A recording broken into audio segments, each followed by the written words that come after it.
하나님의 평화가 여러분과 함께하기를 주의 이름으로 축복합니다. 오늘 우리에게 주시는 하나님의 말씀은 에베소서 4장 11절과 12절의 말씀입니다.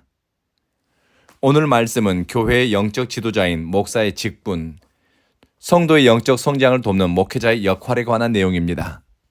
세번역 성경으로 본문을 읽어드리겠습니다.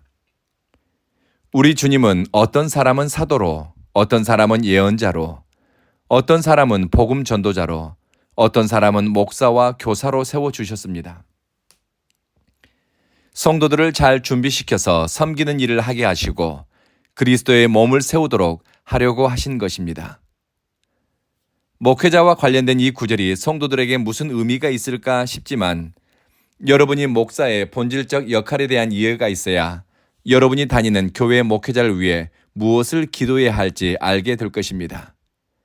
또 성경이 말하는 목회자의 직분이 무엇인가를 알아야 내 생각대로 목회자를 판단하지 않고 또 자기 기준으로 목회자는 이래야 된다, 저래야 된다 요구하는 것을 주의하게 될 것입니다.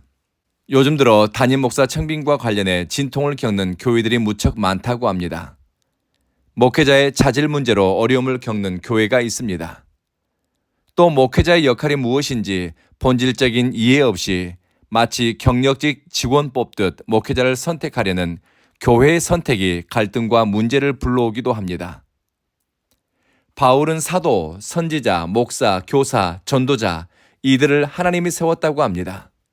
이들은 교회에서 영적 리더십을 발휘하는 직분들입니다. 먼저 사도는 보냄을 받은 자라는 의미입니다. 성경에서 가리키는 사도의 의미는 예수님께 사명받아 주님과 함께 3년간 동행한 사람들입니다. 이들은 예수님의 죽음과 부활의 증인이고 오순절 성령을 경험한 성령의 사람들입니다.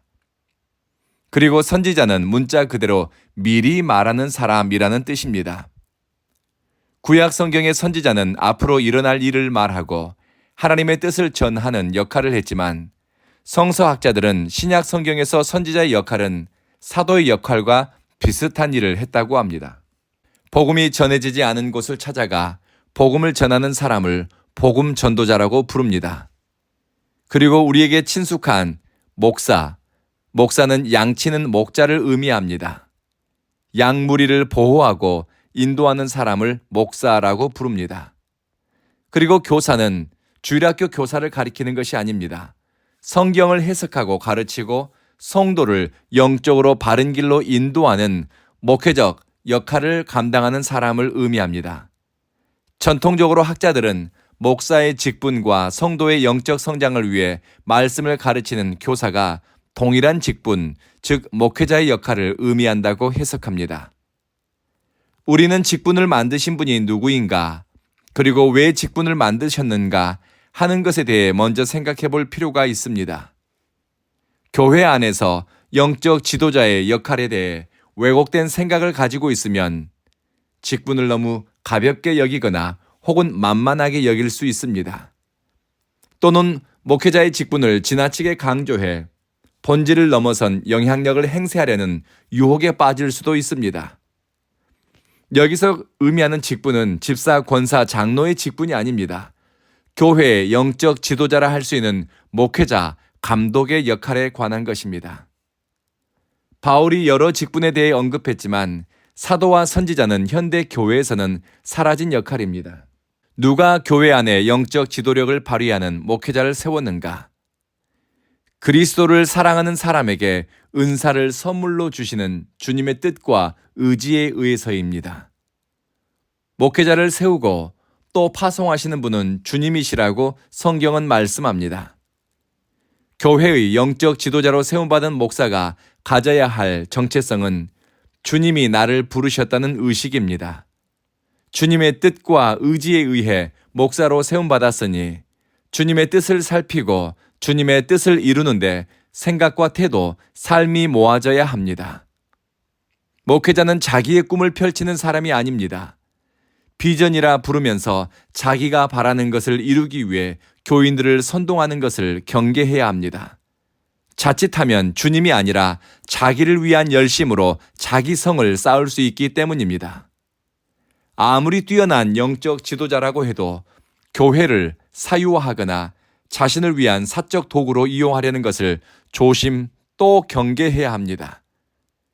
주님이 목사를 영적 교사로 부르고 세우시니 목회자는 주님의 뜻을 이루는데 혼신의 힘을 다해야 합니다. 사람의 비위를 맞추거나 사람들의 영적 유희를 위해서 일하는 것이 아니라 하나님의 뜻을 헤아려 그것을 담대하게 전하고 자신의 현재와 미래는 주님께 의탁해야 합니다. 그래야 사람의 종이 아니라 하나님의 종으로 역할을 할 수 있습니다. 그리고 성도들이 가져야 할 생각은 우리 교회 목회자는 하나님이 보내셨다. 하나님이 성도들의 영적 성장을 위해 저 목사님을 세우셨다라는 의식이 필요합니다. 목회자를 부르고 훈련시키고 교회로 보내시는 분이 하나님이라고 믿는 성도 공동체는 목회자를 자기 기호와 입맛대로 평가에 초청하거나 내치거나 부르거나 함부로 내쫓지 않습니다. 목회자는 자기를 부르신 하나님의 뜻을 살펴 헌신해야 하지요. 그리고 성도 공동체는 기도하면서 목회자를 청빙했다면 하나님의 인도하심과 뜻이 있음을 신뢰하고 영적 리더십을 따르고 지지할 겸손함이 필요합니다. 왜 하나님은 영적 지도자로 목사를 세우셨는가?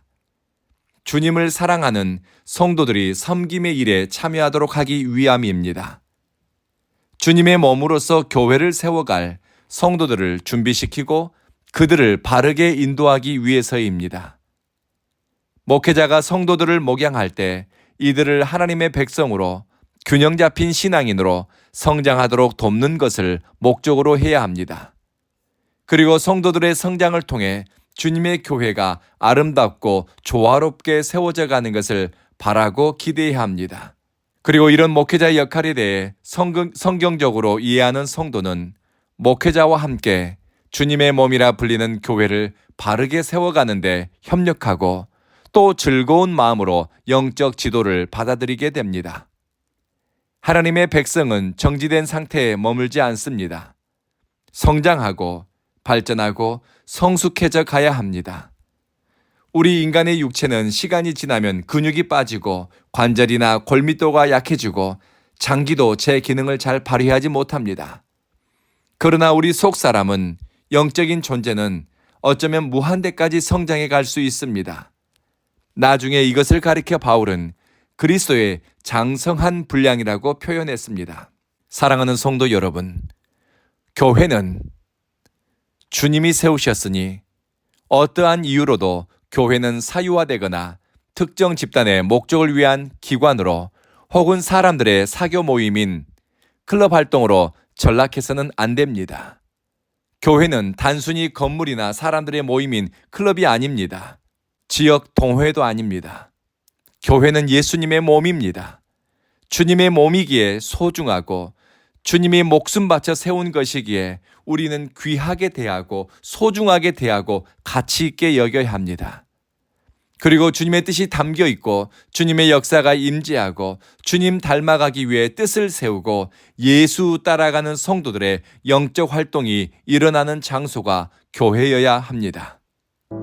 우리 온 교회는 이런 교회가 되기를 소망하고 또 함께 기도합시다.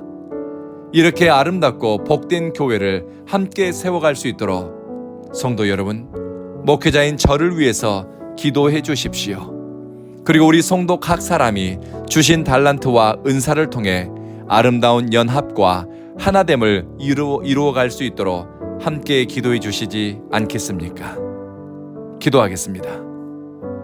자비하신 주님, 주님의 몸이라 불리는 교회, 우리 온 교회는 예수 그리스도의 몸으로 지어지고 세워지고 성장해 가게 하소서. 교회에 대한 우리의 생각이 건물이나 사람들의 숫자를 넘어서 성령이 역사하는 공동체, 하나님의 뜻을 이루기 위해 선택하는 교회, 예수님을 닮아가는데 함께 힘쓰며 성장해가는 교회 되게 하소서. 온 교회를 섬기는 목회자는 성도가 봉사 일을 잘 할 수 있도록 영적 성장을 돕고 하나님의 뜻에 대한 이해의 깊이와 넓이를 더해가며 주님의 몸으로서 교회를 함께 세워가도록 성도들과 아름다운 동역을 이루게 하소서. 온 교회를 출입하는 이들마다 이곳이 하나님의 성령이 임재하는 공간임을 깨닫게 하시며 우리 안에서 부르심의 소명이 영적 성장과 섬김의 실천으로 이어지게 하소서. 주님의 몸으로 교회를 세워가기 위해 우리는 깎여지고 다듬어지고 쓰임받고 드려짐을 피하지 않게 하소서. 쓰임받는 것을 기뻐하고 나를 부르시고 사용해 주시는 하나님께 영광 돌리게 하소서. 우리 구주 예수님 이름으로 기도합니다. 아멘.